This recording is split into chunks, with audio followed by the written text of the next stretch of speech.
গলায় কাটা লাগলে আমাদের দেশে কিছু কিছু মানুষ বলে বাদশার নাম নিলে নাকি চলে যায়, এটা জায়েজ কিনা? এটা সম্পূর্ণ ভুল কথা ভাই।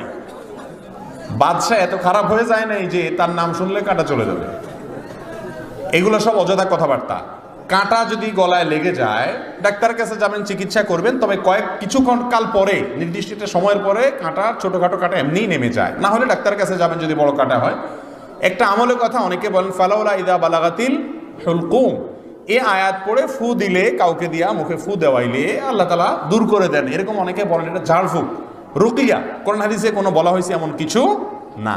তবে কোনো বাচ্চা টাচ্চার নাম নেবেন না, বাচ্চা টাচ্চার নাম নিলে বরং কাঁটা আরো বেশি সময় থাকার সম্ভাবনা আছে, কারণ এটা ভুল কাজ, কোরআন হাদিসে এরকম বলা হয়নি।